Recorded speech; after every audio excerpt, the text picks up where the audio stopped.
أعوذ بالله من الشيطان الرجيم.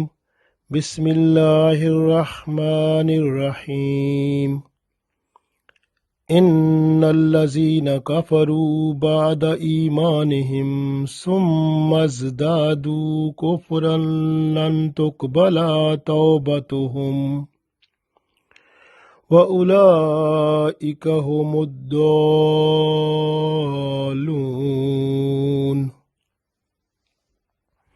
عزیز دوستو، السلام علیکم ورحمۃ اللہ وبرکاتہ۔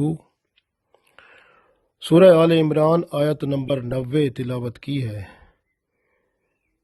اس آیت میں اللہ تعالیٰ ان کے بارے میں فرماتے ہیں جو دین اسلام کو چھوڑ گئے، یعنی مرتد ہو گئے، اور پھر کفر میں بڑھتے گئے، یعنی واپس نہ آئے، اور کفر میں بڑھتے گئے، اور پھر جب آخری عمر آتی ہے تو پھر توبہ کی طرف رجوع کرتے ہیں کیونکہ موت نظر آنے لگتی ہے، تو اس وقت ان کی توبہ قبول نہیں ہوتی۔ تو اللہ تعالیٰ نے واضح طور پر فرما دیا کہ یہ لوگ وہی ہیں جو گمراہ ہیں، یعنی یہ گمراہ لوگ ہیں۔ یہودیوں کو دیکھ لیں، پہلے ایمان لائے تھے لیکن انہوں نے حضرت عیسیٰ علیہ السلام کا انکار کر دیا، تو لہٰذا کفر میں چلے گئے۔ پھر اس انکار میں اور بڑھتے گئے جب انہوں نے پھر رسول اللہ صلی اللہ علیہ وسلم کا بھی انکار کر دیا، انجیل کو نہ مانا تھا،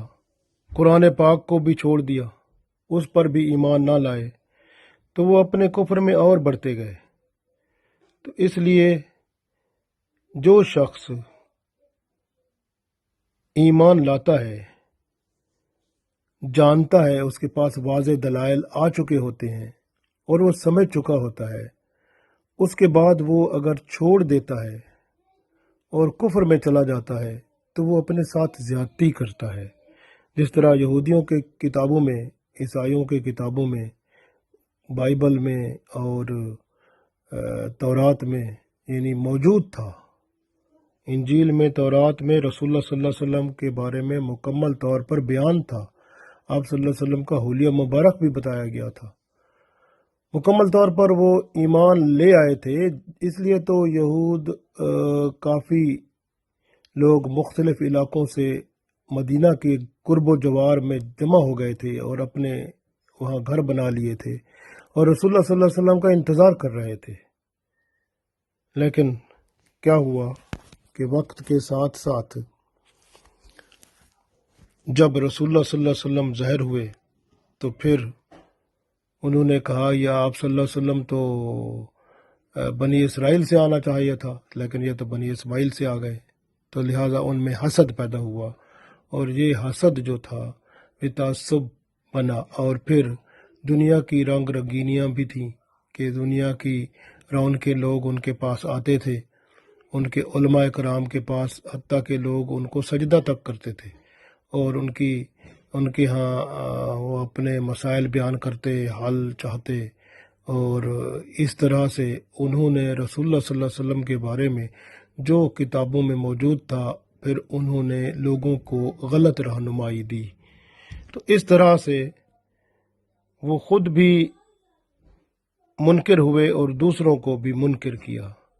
یہ اسلام دشمنی ہے۔ آج بھی تحریر و تقریر میں کچھ لوگ ایسے ہوتے ہیں، وہ کفر میں اور آگے بڑھتے ہیں۔ پھر میڈیا ہے، اخبار ہیں، جرنلز ہیں، ٹی وی ہے، ریڈیو ہے، سوشل میڈیا ہے، وہ ہر طرح سے جہاں پر بھی موقع ملتا ہے مختلف چالیں چل کر، مختلف فتنہ بردازی کر کے، مختلف گمراہی پیدا کر کے نئی نئی چالیں چلتے ہیں، فساد برپا کرتے ہیں، مسلمانوں میں فرقہ وارایت کرتے ہیں، آپس میں لڑاتے ہیں، اور اس طرح سے اسلام کے خلاف وہ اپنا پورا زور لگاتے ہیں اور کوشش کرتے ہیں کہ معنوی تحریف کر کے قرآن پاک میں بھی اور مختلف طریقے سے لوگوں میں ایسے مسائل کھڑے کر کے تفرقے پیدا کیے جائیں تاکہ یہ آپس میں لڑتے رہیں اور یہ اسلام جو ہے آگے ترقی نہ کرے۔ پڑھتے ہیں اس آیت میں معلوم ہو جائے گا، ارشاد باری تعالیٰ ہے، ان الذین، ان بے شک، الذین وہ لوگ، کفروا جو کافر ہو گئے، ان الذین کفروا بے شک وہ لوگ جو کافر ہو گئے، بعد ایمانہم ایمان لانے کے بعد، ایمان لانے کے بعد جو لوگ کافر ہو گئے، پھر ازدادوا، تو ازدادوا یعنی اس میں زیادتی کرتے گئے، یعنی بڑھتے گئے، پھر اس کفر میں کفرن یعنی کفر میں آگے بڑھتے گئے، ان الذین کفروا بے شک جو لوگ کافر ہو گئے، بعد ایمانہم ایمان لانے کے بعد، ازدادوا پھر اس کفر میں کفرن یعنی کفر میں پھر بڑھتے گئے، لن تقبلا، لن کا مطلب ہوتا ہے ہرگز نہیں، تقبلا کا مطلب قبول ہونا، توبتہم ان کی توبہ ہرگز قبول نہیں کی جائے گی، یعنی اللہ تعالیٰ ان کی توبہ ہرگز قبول نہیں فرمائے گا، وَأُولَئِکَ اور وہ لوگ، ہم الظالمون وہ تو گمراہ ہیں پکے، اللہ نے فرما دیا وہ لوگ ہیں ہی گمراہ۔ ارشاد ہوتا ہے، دوبارہ پڑھتے ہیں کہ ان الذین کفروا بعد ایمانہم ثم ازدادوا کفرا لن تقبل توبتہم واولئک هم الضالون، بے شک وہ لوگ جو کافر ہو گئے ایمان لانے کے بعد پھر کفر میں بڑھتے گئے،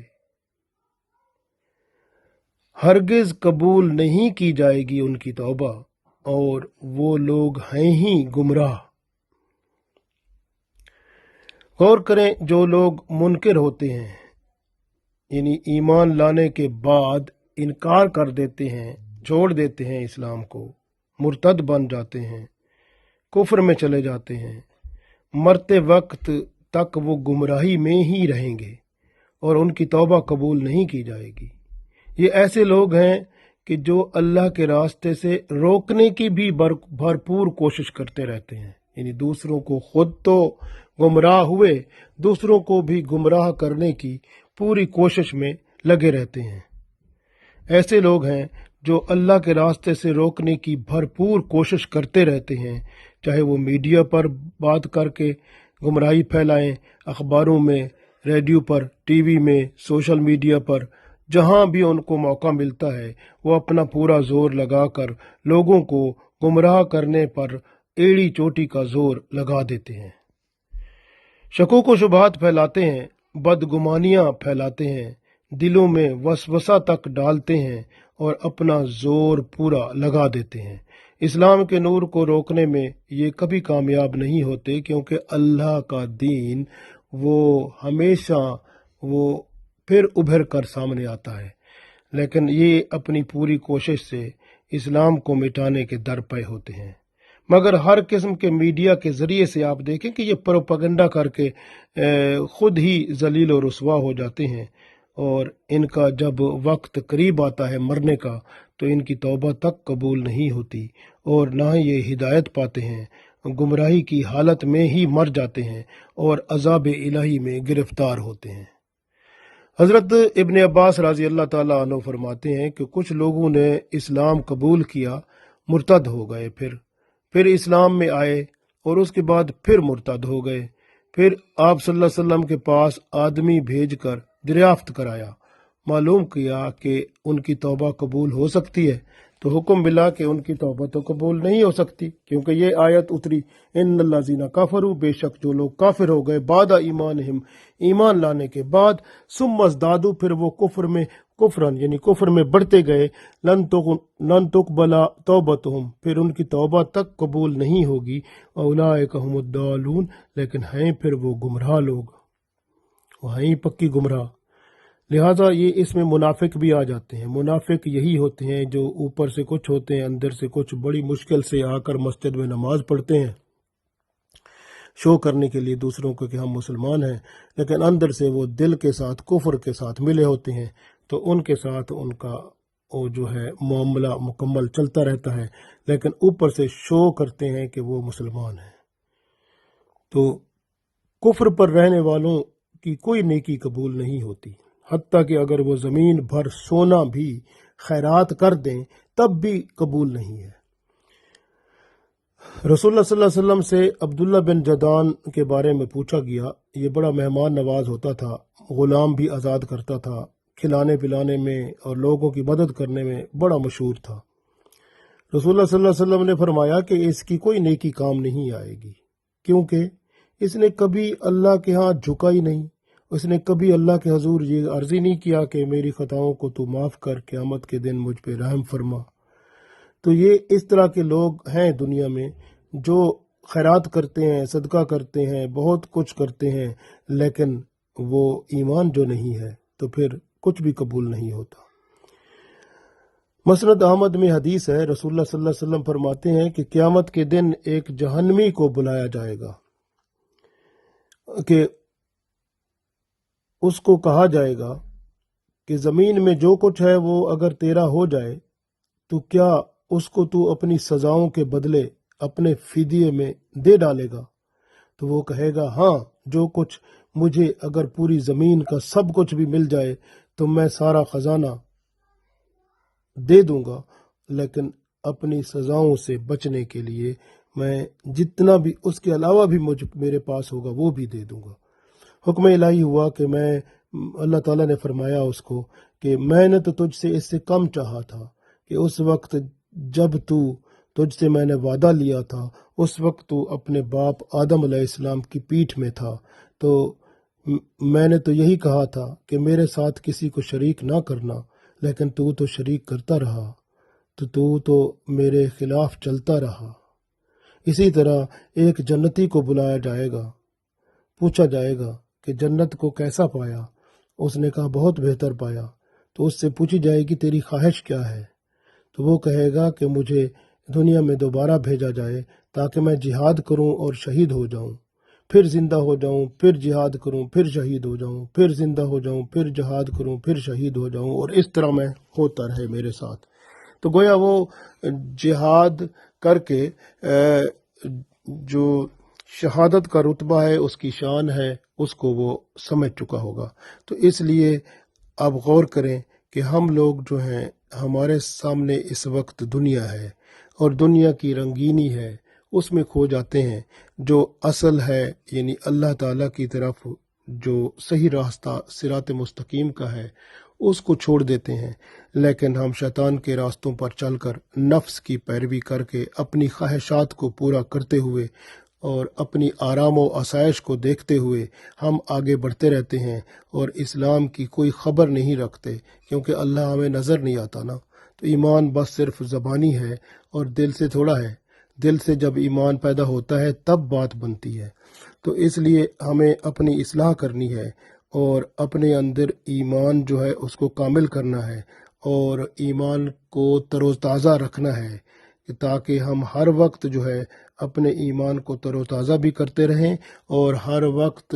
جو ہے کوشش کریں کہ چھوٹی سی غلطی بھی ہو تو ہم معافی مانگتے رہیں، اللہ کے حضور اپنا رابطہ بحال کریں۔ اللہ تعالیٰ نے 5 وقت کی نماز اس لیے دی ہے تاکہ اللہ کے ساتھ رابطہ بحال رہے اور بندہ اپنے گناہوں کی معافی بھی مانگتا رہے، اور اس طرح سے بندے کی صفائی ہوتی رہے اور اللہ تعالیٰ کی رحمت بندے پہ بار بار